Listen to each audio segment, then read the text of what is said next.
stay-at-home homeschooling mom of two. My boys are in 4th and 5th grade, so they're 9 and 10, and I also have a 2-year-old daughter. And we live on the sunny west side of Oahu. I'm here to just show you kind of a glimpse into our everyday lives, and if you want to know more, if you want to see something about maybe our homeschool, or if you have questions, if you're new, or you're trying to find your homeschooling style, or just maybe things to do around Oahu, maybe you're visiting, let me know, ask questions, and I will definitely respond. I figured since the new school year is starting, I would show you guys what curriculum we're using. This is going to be my first video, and I'm really excited about it, and I hope you guys enjoy it.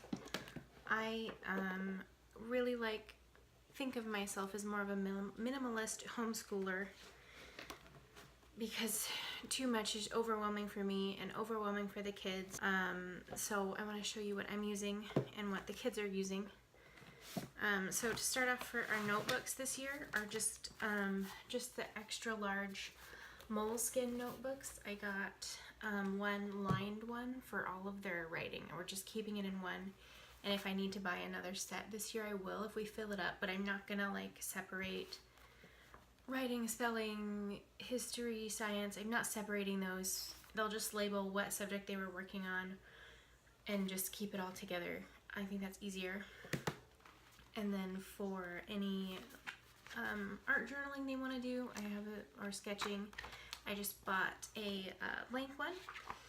I might upgrade their sketchbooks depending on how much watercolors we use. I don't really know how well it's gonna hold up in here, but I am really excited about not having 10 notebooks for them.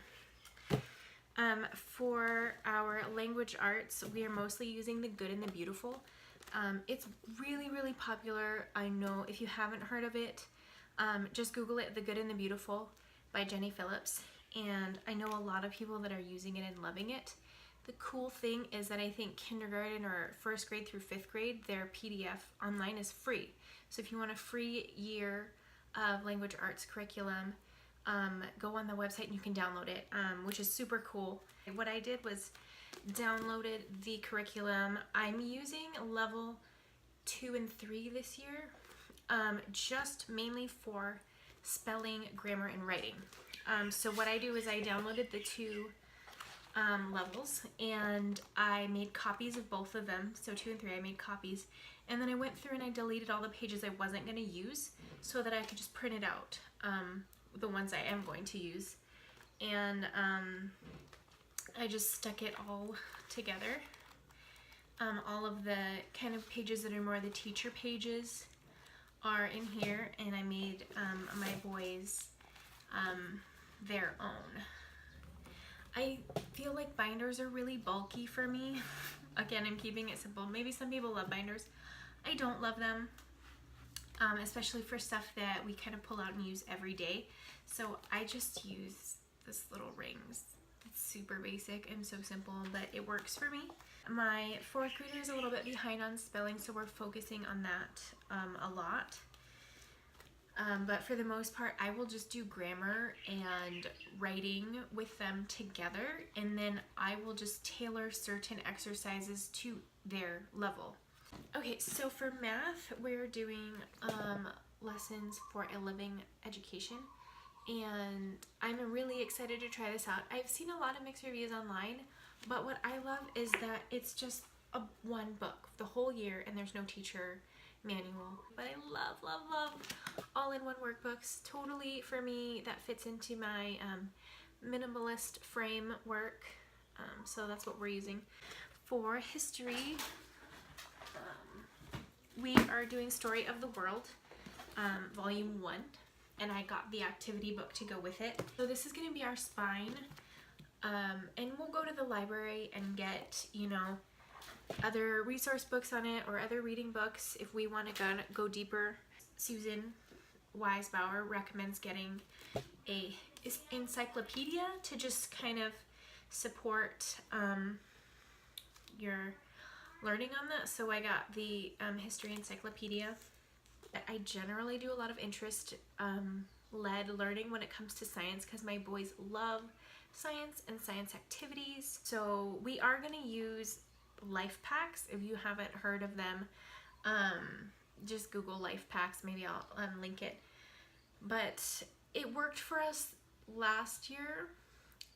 I just needed an all-in-one curriculum last year just because I didn't want to plan anything, and they were good for what we needed. And this year I realized that they just didn't work for what I wanted.